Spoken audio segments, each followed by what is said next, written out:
Jadi misalnya ada ayat Al-Quran misalnya wa aqimus shalah. Kesimpulan hukumnya apa? Kesimpulan hukumnya apa? Ketika kita menemukan dalil misalnya ya wa aqimus shalah wa atuz zakat. Kesimpulan hukumnya apa? Bukan. Salat itu wajib. Nah, keluar kata-kata salat itu wajib itu namanya istimbat. Nah, ini pelan-pelan saya nyampaikan ya.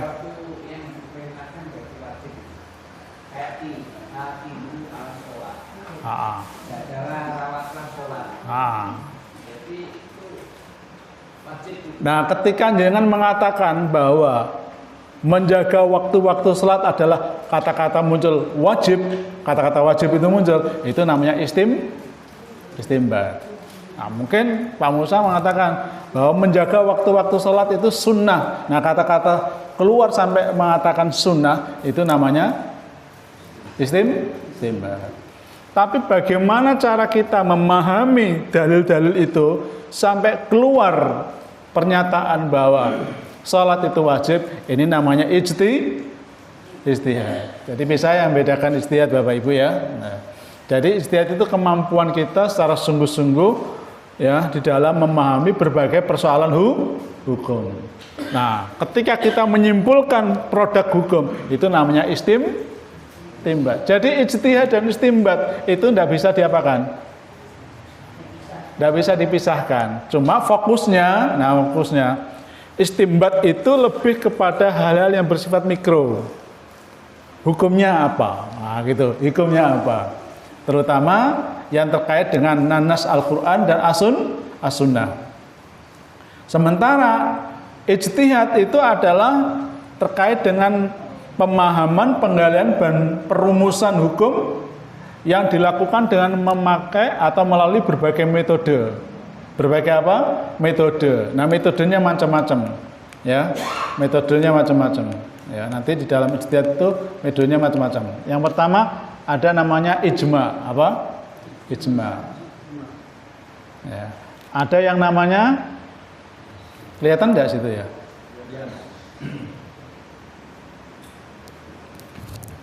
Yang kedua namanya qiyas. Ya.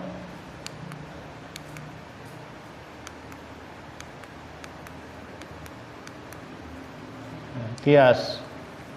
Ada namanya istiqsan. Nanti kajiannya panjang lebar.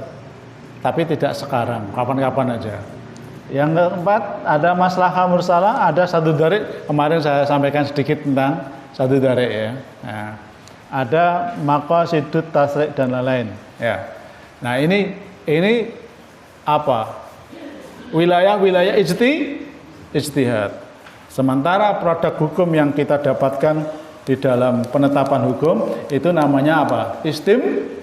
Istimbat. Jadi bisa bedakan ya Bapak Ibu ya, apa itu ijtihad, apa itu istimbat. Bapak Ibu yang dimuliakan Allah, jadi kesimpulannya begini, istimbat itu ketika kita ada teks atau ada dalil, misalnya Al-Quran atau hadis, lalu kita melihat realitas, oh zaman Nabi kok begitu, nah gitu ya misalnya ya. Nah sekarang kita gimana? Nah gitu. Nah ketika kita menyimpulkan sebuah ketetapan hukum itu namanya istimbat. Nah ya. Nah itu.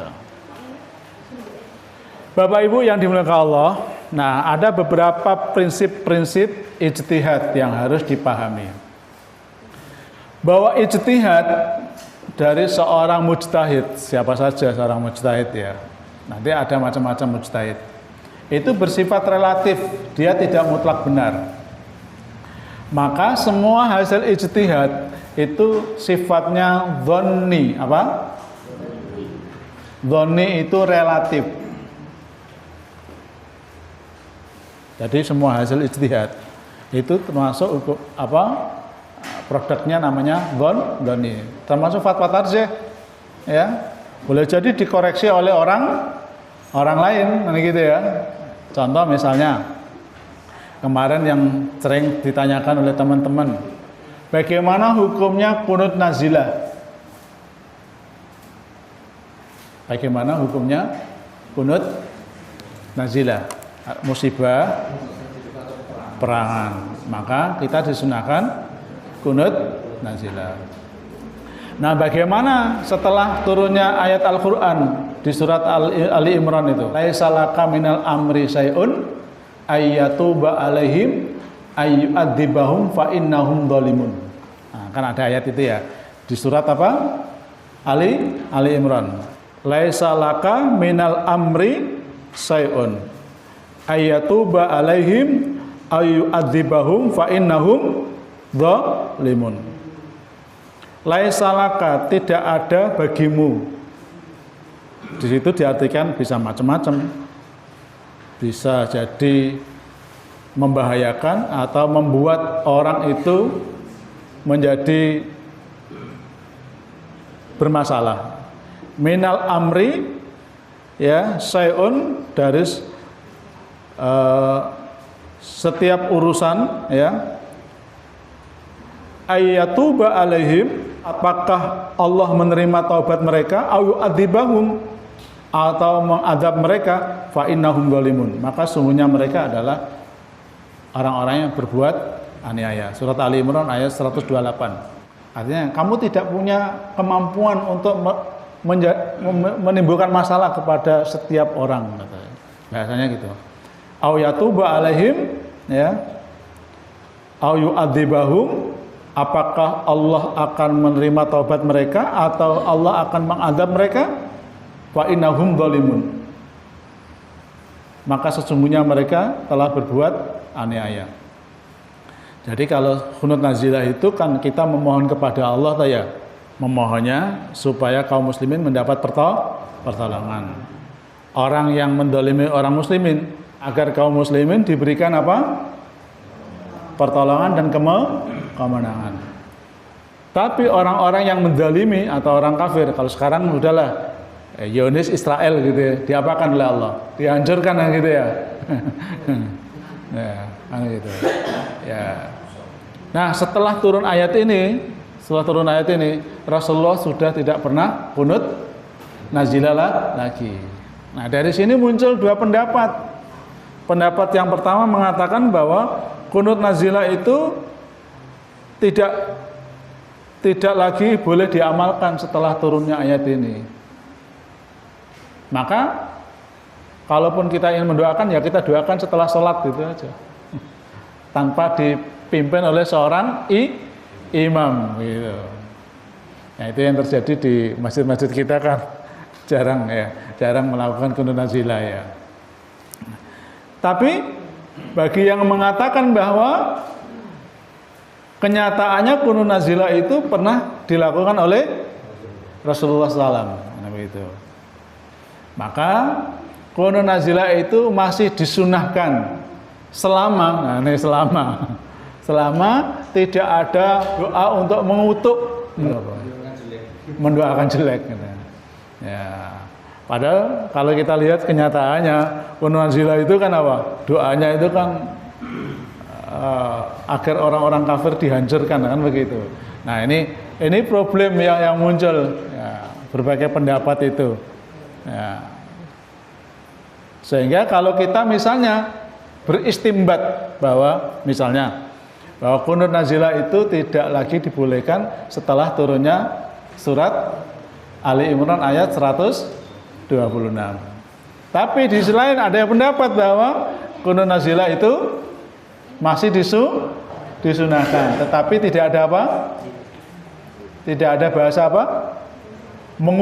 Mengutuk. Jadi hanya mendoakan kemenangan kaum muslimin dan diberi kesabaran serta ketabahan. Walam bisawab.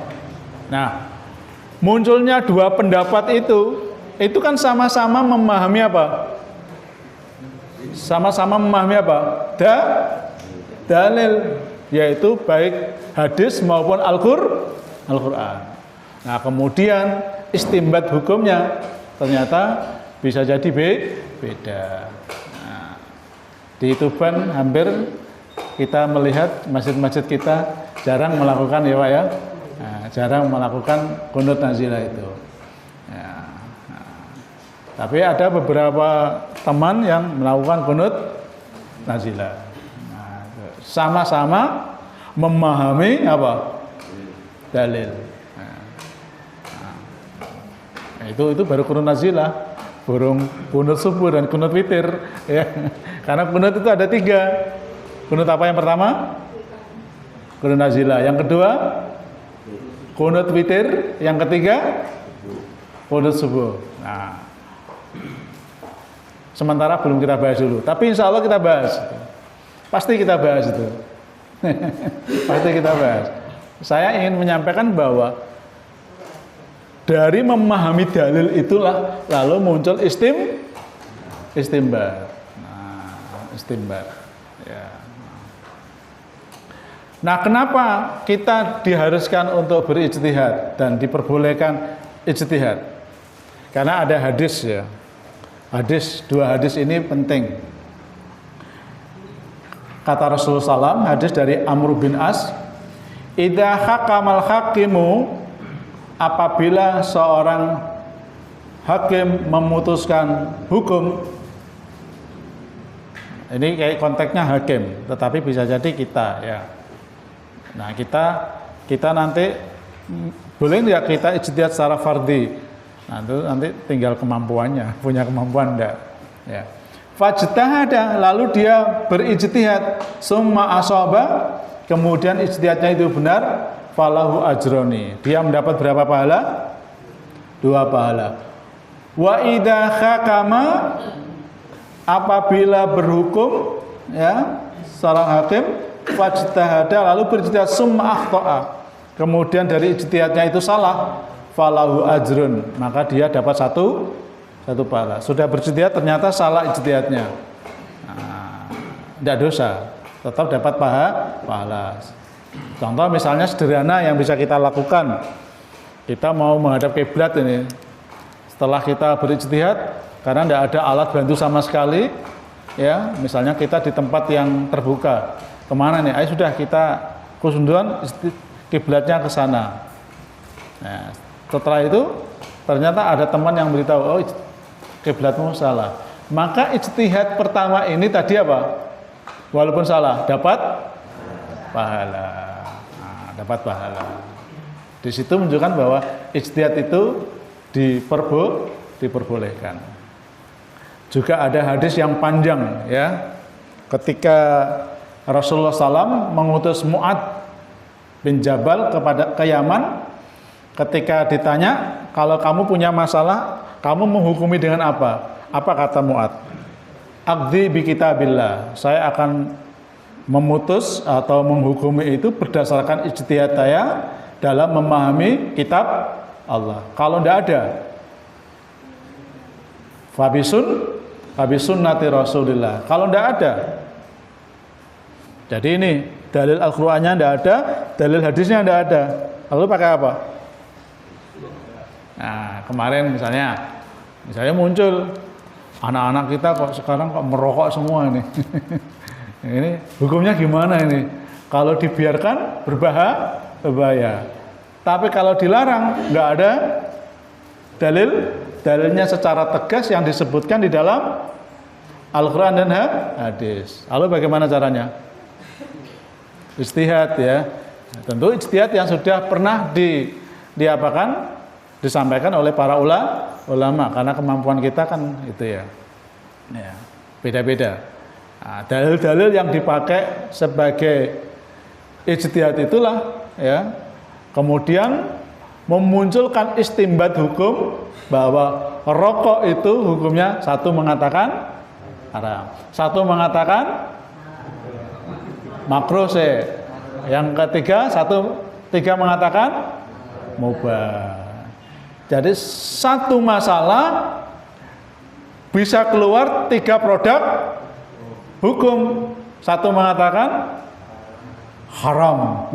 Udah haram itu akibatnya apa, Pak? Dosa.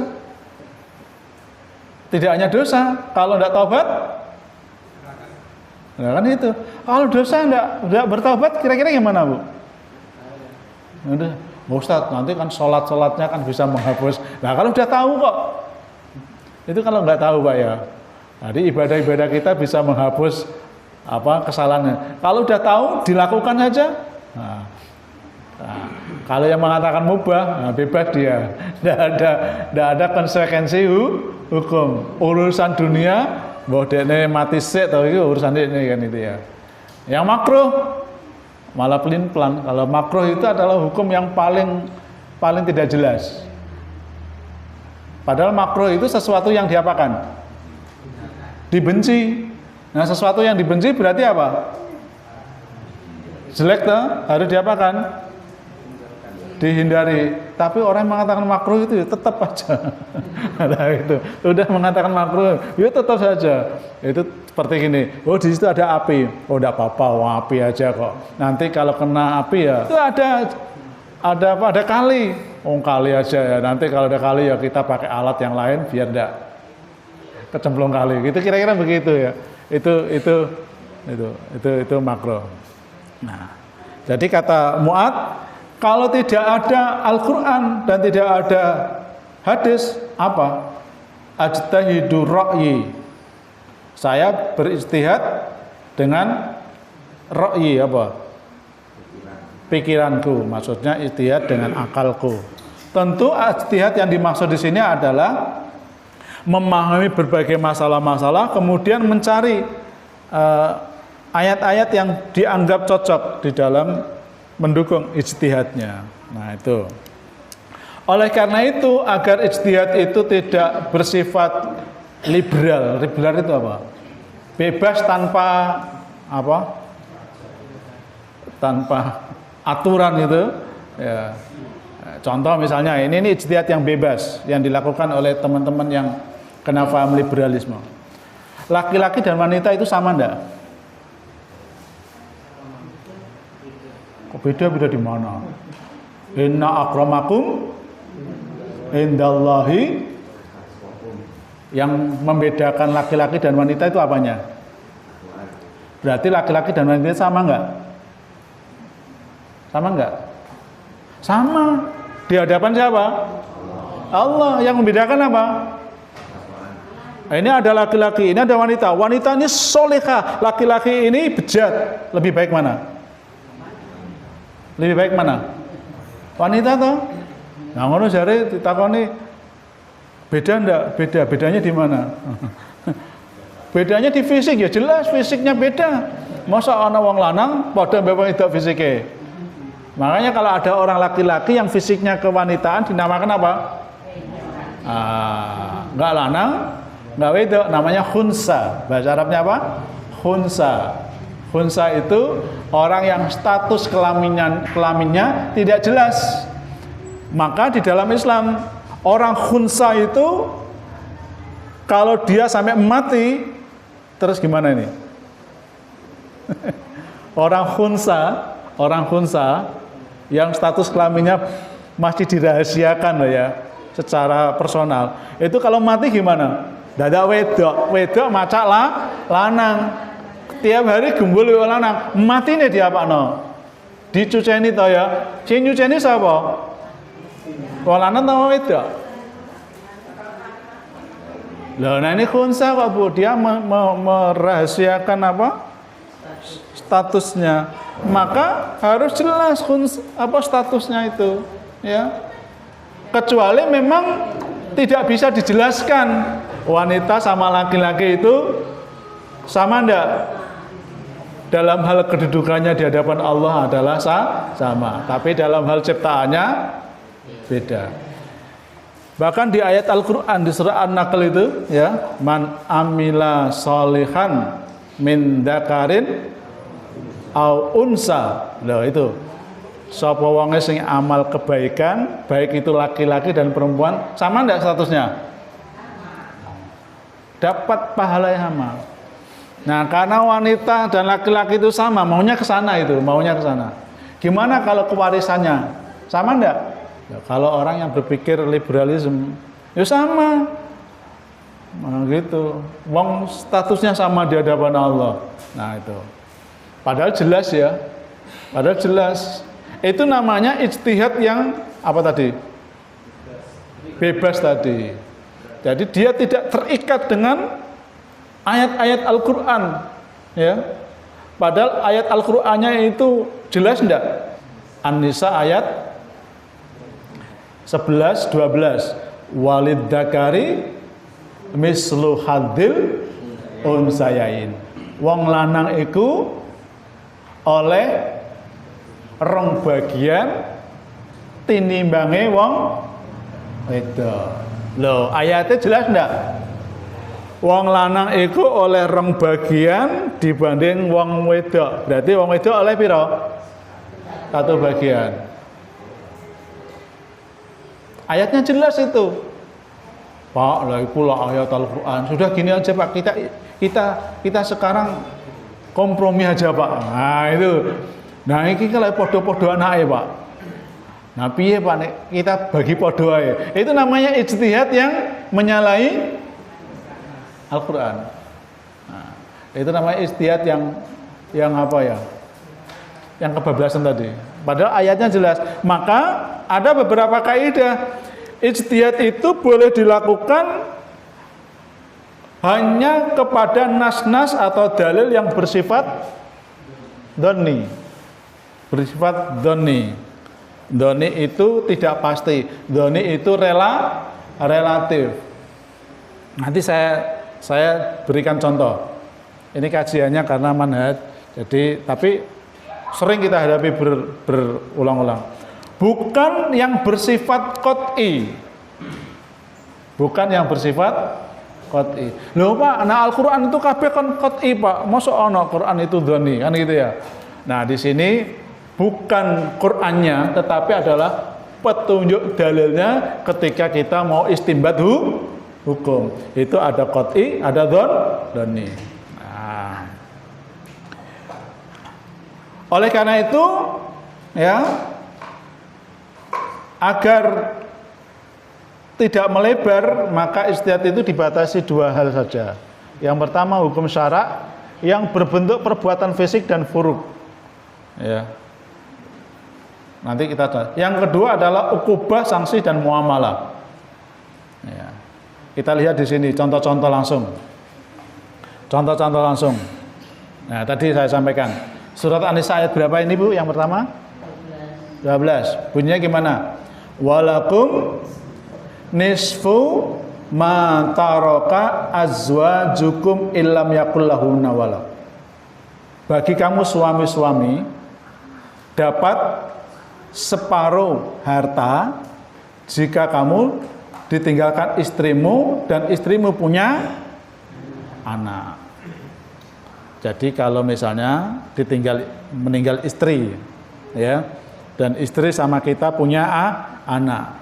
Ketika meninggal istri itu punya harta, bukan harta suami loh Ibu ya, harta yang meninggal.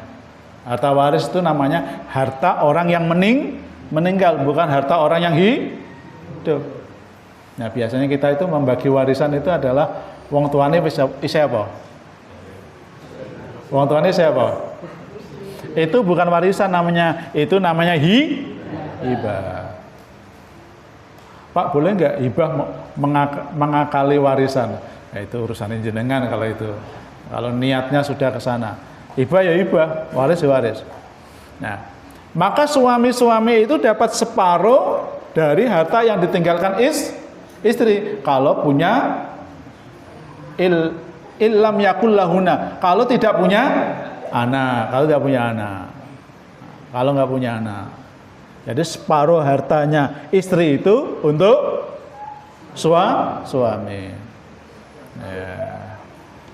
Dadak dulure bojone mentang misalnya. Oh enak, bojone lagi saulan nikah kok oleh separuh. Nah sing ngongkon nikah sapa? Lah Gusti Allah toh. Sing ngongkon nikah itu Gusti Allah, apalagi pakai ijab kabul, apalagi lewat KUA. Kecuali kalau nikah siri ya, mungkin hanya karena kesepakatan berdua disaksikan ngene. Tapi kalau sudah melalui KUA, itu sesuatu yang sudah dipikir panjang lebar. Nah, nggak mati gitu, pas menikah mati gitu. Ya sarang Joko oleh rondo tua gitu ya, nggak mati gitu ya. Orang duwe anak, oleh separuh hartane sapa? Bojone. Enak ora? Ya belum tentu, Bu. Karena biasanya yang istri pertama itu kan istri pilihan ya. Itu yang betul-betul dari untuk mendapatkannya itu perjuangannya luar biasa. Loh, rata-rata kan begitu ya. Anak istri kedua ya bismillah karena Allah gitu aja. Tapi istri pertama itu perjuangannya itu biasanya luar biasa. Ya. Nah, meninggal atau sebaliknya suami meninggal. Tidak punya anak, berapa bagiannya? Ada ashabul furud, apa? Ashabul furud. Ada orang-orang yang memang mendapat bagian. Nah, itu harus dijelaskan. Kalau tidak punya anak, dia punya saudara kandung enggak? Nah, gitu ya.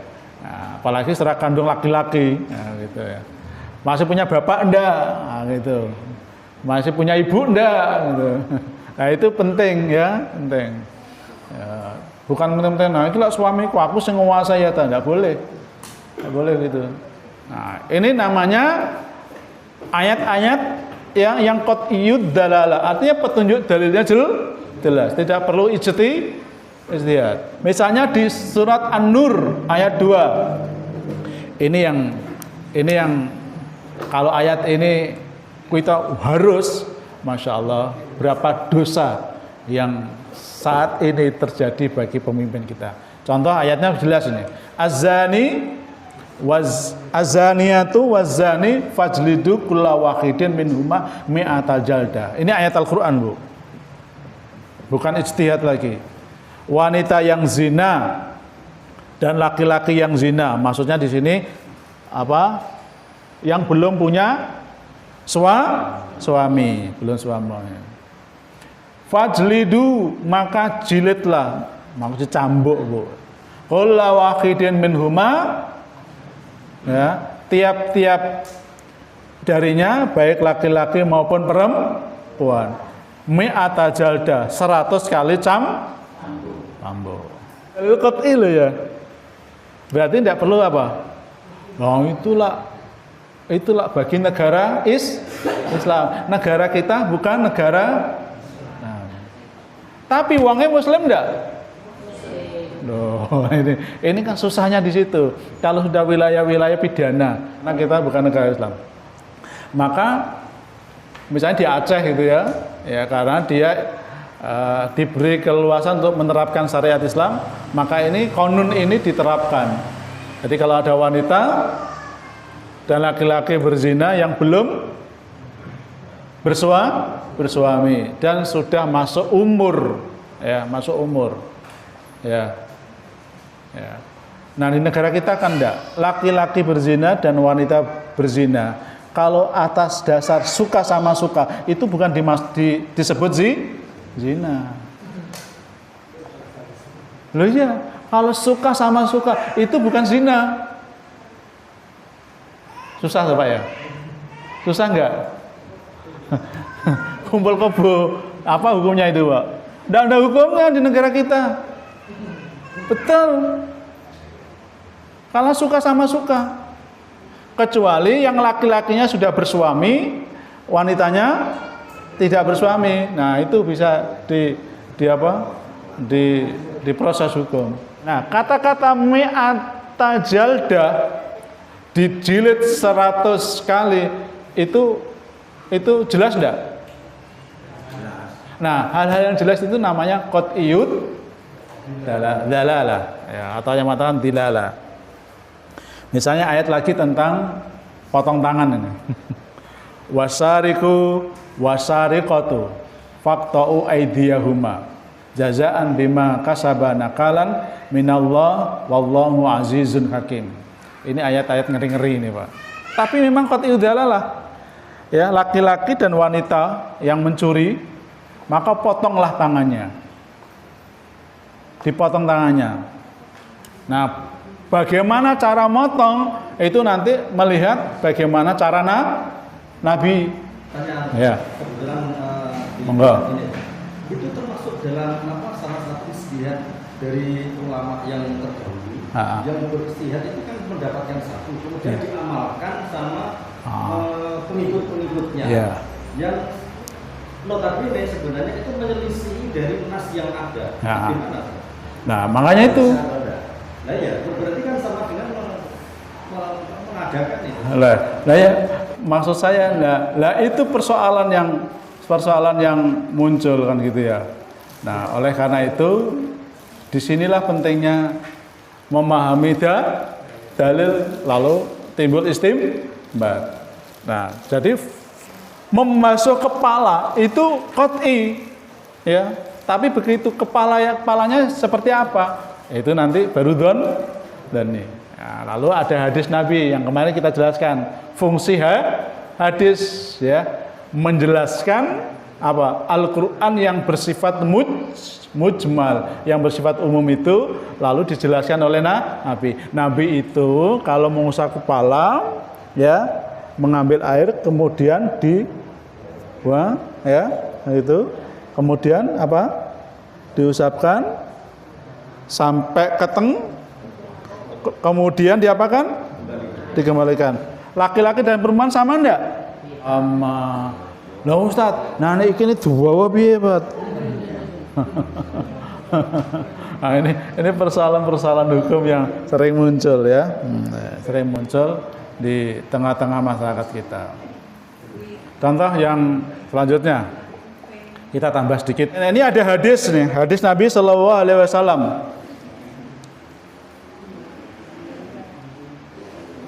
Nabi apabila berwudu salasan. Nabi kalau berwudu 3 kali. Tapi ketika mengusap kepala wa masakha ra'sahu, ketika mengusap kepala marrotan satu kali. Di ayat Al-Qur'annya enggak ada. Tapi hadisnya ada. Ya, ini qat'iyud dalalah ya. Jadi qat'inya di petunjuk itu. Jadi Nabi itu kalau mengusap kepala berapa kali? 1 kali. Tapi kalau selain mengusap kepala berapa kali? 3 kali.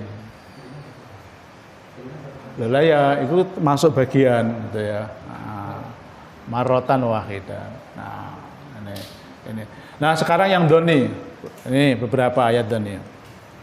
Ini sekedar contoh-contoh ya, betapa di Al-Qur'an itu ada yang qat'i, ada yang doni. Ya, dari segi dalalannya. Wal mutallaqatu yatarabbasna bi anfusihinna salasata quru. Wanita-wanita yang ditalak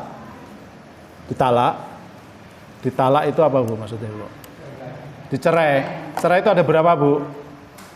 Yang pertama cerai apa? Cerai mati. Masa iddahnya berapa? 4 bulan? 10 hari. Yang kedua talak apa? Hidup.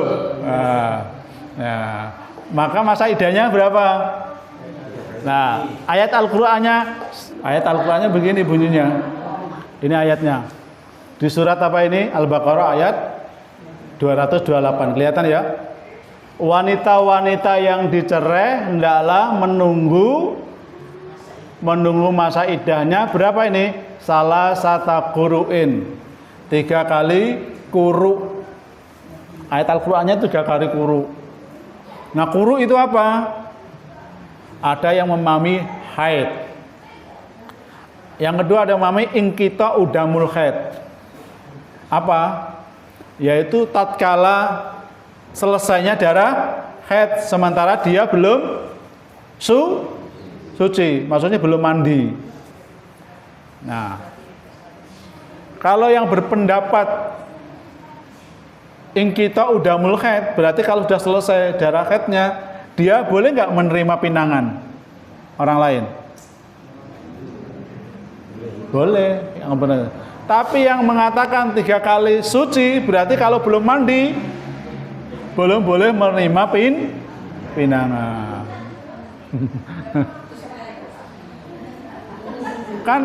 kan masa idahnya sudah selesai.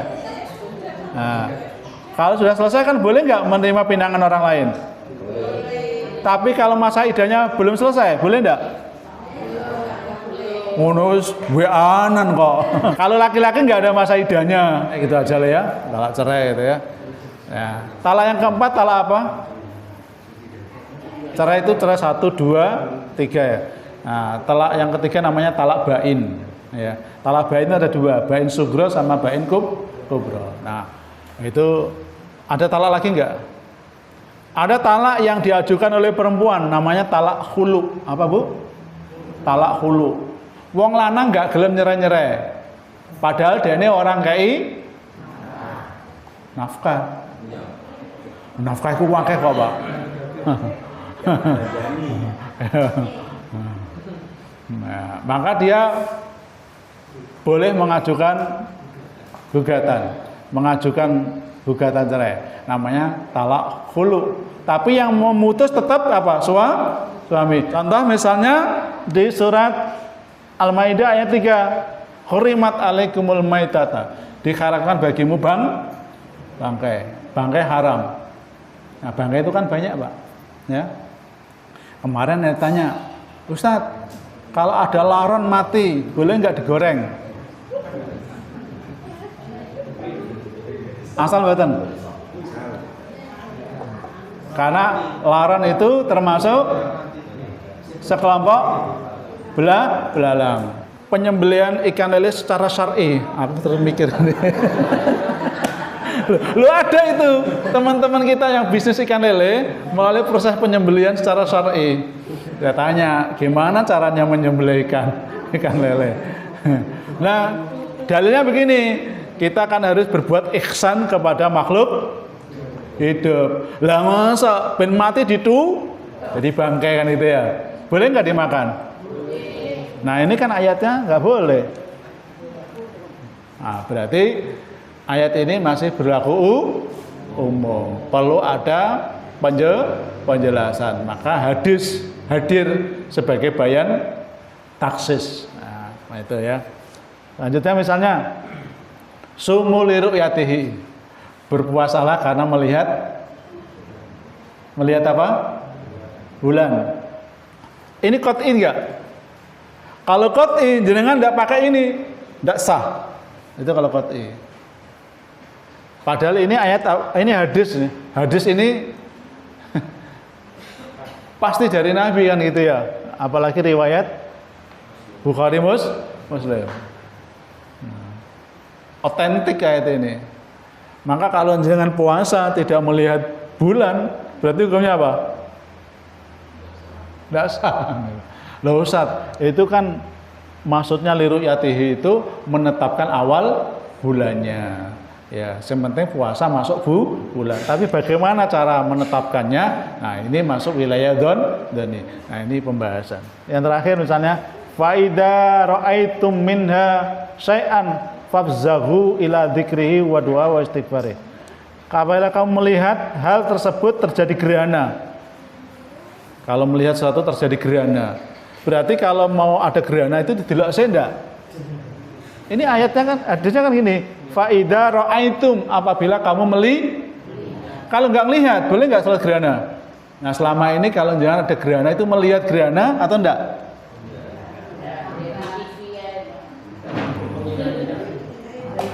Nah, ini persoalan-persoalan ya yang sering muncul di tengah-tengah masyarakat kita. Walam bisawab. Mudah-mudahan ada manfaatnya. Nggih, monggo Ustaz. Nah,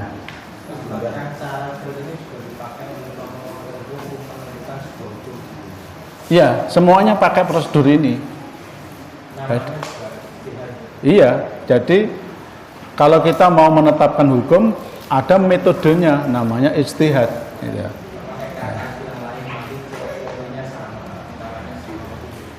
Nah, tergantung nanti dia pakai teori apa. Contoh misalnya ini contoh tentang kias, apa? Kias. Nanti jangan buka di Google gitu ya.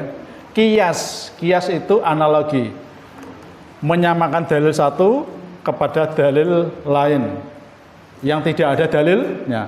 Ini ada dalilnya, ini ada dalilnya. Lalu ini disamakan. Nah, karena punya cara yang hampir sama. Contoh misalnya, saya ulangi, sholat gerhana matahari itu dilakukan siang atau malam? Jenengan kalau sholat siang itu pakai Alhamdulillahirabbil alamin Arrahmanir Rahim. Imami begitu enggak? Nah, kalau sholat gerhana matahari berarti pakai gitu enggak? Kaitannya memahami dalil yang dikiaskan. Ada lagi yang tanya? Satu lagi terakhir. Barangkali ada yang mau tanya? Ibu-ibu? Cukup?